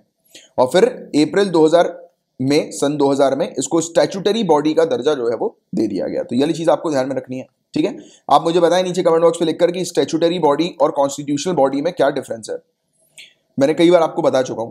की ऑब्जेक्टिव्स क्या है IRDAI के, तो इसमें मेनली हम लोग को देखने को मिलता है कि इसमें प्रमोट किया जाता है कंपटीशन को, कि ज्यादा से ज्यादा इंश्योरेंस कंपनी आए जिससे कि कंपटीशन बढ़े, जिससे कि कस्टमर को सेटिस्फेक्शन मिल सके, यानी कि कम प्राइस में जो है वो उनको इंश्योरेंस वगैरह मिल सके, बहुत अच्छी सर्विसेज मिल सके। क्योंकि ज्यादा अगर कंपनीज होंगी तो ऑब्वियस ही बात है कि कंपनीज अपने प्रॉफिट को एनहांस करने के लिए कंपीट करेंगे, अच्छे से अच्छी सर्विस देने की कोशिश करेंगे, राइट। तो इसमें कंज्यूमर को चॉइस मिल सके, जैसा मैंने आपको बताया, कम प्रीमियम में जो है वो उनको अच्छी सर्विस मिल सके, जैसा मैंने आपको बताया, राइट। फाइनेंशियल सिक्योरिटी इंश्योर कर सके वो इंश्योरेंस मार्केट में। और IRDAI का हेडक्वार्टर अगर पूछ लिया आपसे कि कहां पर है, तो प्रीलिम्स में पूछा जा सकता है, वो हैदराबाद में है, आप थोड़ा सा ध्यान रखिएगा। अब मैंने आपको बीच में बताया था कि री इंश्योरेंस कंपनी के बारे में कि ये री इंश्योरेंस क्या होता है, यानी कि री इंश्योरेंस कंपनीज भी हम लोग को देखने को मिलती है। एक ऐसी प्रोसेस जहां पर एक कंपनी जो है वो सभी या कुछ पार्ट जो होता है रिस्क का वो अपने पास ले लेती है, और ये इंश्योरेंस कंपनी जो होती है वो ऐसी कंपनी को जो है वो चूज करती है, और उसके बिहाफ में इंश्योरेंस कंपनी जो है वो उन्हें प्रीमियम पे करती है। अब देखो आसान भाषा में मैं आपको समझाता हूं। एक तो इंश्योरेंस कंपनी हो गई जो पब्लिक से डील कर रही है, पब्लिक से डील करके उनका इंश्योरेंस ले रही है, ठीक है। अब कभी कभी क्या होता है कि इंश्योरेंस कंपनी को भी अब डर लगने लगता है कि अरे यार कहीं बड़ा नुकसान ना हो जाए, बड़ा घाटा ना हो जाए, तो इसके लिए कुछ ऐसी कंपनीज होती है री इंश्योरेंस वाली कि ऑलरेडी जिनका इंश्योरेंस इशू किया हुआ है, राइट, और उसका प्रीमियम पब्लिक जो दे रही है इंश्योरेंस कंपनी को, तो उसका कुछ रिस्क जो है वो दूसरी कंपनी अपने साथ शेयर कर लेती है। वो बोलती है कि चलो ठीक है, अगर कोई भी सामने वाला जैसे कि अगर क्लेम करता है तो उसका कुछ परसेंटेज जो है वो मैं भी दूंगा, और वो उसी शेयर के हिसाब से इनके बीच में डीलिंग होती है इंश्योरेंस कंपनी और री इंश्योरेंस कंपनी के बीच में। समझ में आया आपको? तो ये वाली चीज हम लोग को देखने को मिलती है, ठीक है। तो ये चीज है री इंश्योरेंस के बारे में जिसकी आपको जानकारी होनी चाहिए थी, और ये पूरा टॉपिक जिसमें हमने IRDAI के बारे में बात करी और काफी इंपॉर्टेंट चीजों के बारे में बात करी, स्पेशली मॉडल इंश्योरेंस विलेज, ये बहुत इंपॉर्टेंट है, इससे रिलेटेड क्वेश्चन बन सकता है, राइट। अब प्रीलिम्स की प्रैक्टिस करवा देते हैं आपकी। आइए बताइए इसका क्या होगा correct answer. Agriculture and process food product export development authority से रिलेटेड ये टॉपिक है। ये वाला जो टॉपिक है ये कई बार न्यूज में देखा जा चुका है। तो ये एस्टेब्लिश की गई है गवर्नमेंट ऑफ इंडिया के द्वारा, agricultural and process food products export development authority act 1985 के तहत। ये किस मिनिस्ट्री के अंदर आती है? तो रूरल डेवलपमेंट मिनिस्ट्री के अंदर आती है क्या। और बताया गया कि जो चीनी है, चीनी शुगर, तो इसके इंपोर्ट को मॉनिटर करने की भी रिस्पॉन्सिबिलिटी इसको दी हुई है। तो बताओ इनमें से क्या होगा करेक्ट आंसर। और आज एक ही क्वेश्चन था तो करेक्ट आंसर है आपका डी। डी जो है वो आपका करेक्ट है। क्यों करेक्ट है? आप देखो, पढ़ो ध्यान से क्वेश्चन। इनकरेक्ट स्टेटमेंट पूछा गया है, क्वेश्चन को पूरा पढ़ना है, राइट, हम लोग को। तो आपको आंसर मिल गया होगा कि क्यों डी जो है वो इसका करेक्ट आंसर है, ठीक है। और लेक्चर अपना खत्म होता है। यूपीएससी 2021 की तैयारी कर रहे हैं तो डेफिनेटली इस कोर्स को ज्वाइन कीजिए। ये टेस्ट सीरीज को, बेसिकली टेस्ट सीरीज को टोटल 25 टेस्ट हैं और हर एक टेस्ट 100 क्वेश्चन का है, right. 15 subject wise question, subject wise test होंगे आपके, 10 फुल लेंथ टेस्ट होंगे, तो ऐसे करके टोटल 25 टेस्ट हैं। इंग्लिश हिंदी दोनों में टेस्ट हैं। हर एक टेस्ट का डिटेल सोल्यूशन आपको दिया जा रहा है। खास बात यह है कि इस टेस्ट के शेड्यूल के अकॉर्डिंग अगर आप अपनी तैयारी करेंगे तो आप पूरा का पूरा सिलेबस जो है वो टारगेटेड तरीके से कंप्लीट कर पाएंगे और अपने आप को टेस्ट भी कर पाएंगे टेस्ट देकर। तो ये इसकी खासियत है। और सीसेट का कोर्स आपके लिए अवेलेबल है। सीसेट अगर आपका कमजोर है तो आप इस कोर्स को ज्वाइन कर सकते हैं। एंशिएंट मेडिवियल और मॉडर्न इंडियन हिस्ट्री का कोर्स पूरा कंप्लीट कोर्स है ये हिस्ट्री का, इसको आप ज्वाइन कर सकते हैं। सोशियोलॉजी अगर आपका ऑप्शन है तो ऐसी एक्सपर्ट फैकल्टी सोशियोलॉजी को आपका कवर करवा रही है जिन्होंने यूपीएससी में रैंक 5 जो है वो एक स्टूडेंट को बिठाकर करवाई। उन्होंने स्टूडेंट की रैंक 5 आई है, 0 से उनकी तैयारी सोशियोलॉजी की करवाई उन्होंने। अगर ऑप्शनल आप सोशियोलॉजी लेना चाहते हो, आपका ऑलरेडी सोशियोलॉजी ऑप्शन है, तो ये वाली क्लास जरूर अटेंड कीजिएगा, ठीक है। इसके अलावा अपना करंट अफेयर्स का पेड पैकेज है एक, जिसमें आप जो डेली लेक्चर्स देखते हैं उसकी आपको पीडीएफ मिल जाती है। आपको नोट्स बनाने की जरूरत नहीं पड़ती, हैंड रिटन नोट्स बनाने की बार बार तकलीफ लेने की आपको जरूरत नहीं पड़ती। इससे आपका टाइम बचता है, क्योंकि मुझे स्टूडेंट्स बोलते हैं कि सर हमारा बहुत टाइम जा रहा है। मैंने कहा वो तो जाएगा ही, क्योंकि नोट्स में आप इतना टाइम वेस्ट करो, थोड़ा स्मार्ट स्टडी करो। आपके लिए फैसिलिटी जो दे रहे हैं वो फैसिलिटी को अवेल करो ना। मात्र 100 रुपीज पर मंथ की फीस में, इतने कम फीस में जो मैं कोर्सेज लेकर आता हूं वो आपको कहीं नहीं मिलेंगे, और जो क्वालिटी मैं प्रोवाइड कराता हूं वो तो कहीं मिलने ही नहीं वाली है। और डेली लेक्चर्स की इसमें आपको पीडीएफ मिलती है, हैंडआउट नोट्स में आपको प्रोवाइड कराता हूं, वीकली कंपाइलेशन आपको दिया जाता है पीडीएफ का रिवीजन के लिए, और आपको मंथली मैगजीन दी जाती है मात्र 100 रुपीज पर मंथ की फीस में। एक ऑफर भी है जिस ऑफर को आप ले सकते हैं। और बाकी अगर आपको करंट अफेयर्स के क्वेश्चंस की एमसीक्यू प्रैक्टिस करनी है, राइट, तो वो फैसिलिटी भी आपके लिए अवेलेबल है। और कोर्स को ज्वाइन करने में कोई समस्या आती है तो 9713 28 28 38 282838 मेरा पर्सनल नंबर है। व्हाट्सएप के थ्रू, टेलीग्राम के थ्रू या एसएमएस के थ्रू आप मुझसे कांटेक्ट कर सकते हैं। मेरा रिप्लाई आपके पास विद इन 24 आवर्स आ जाएगा। तो चलिए अब मिलेंगे नेक्स्ट लेक्चर में, तब तक के लिए bye, take care, have a great day ahead, Tata.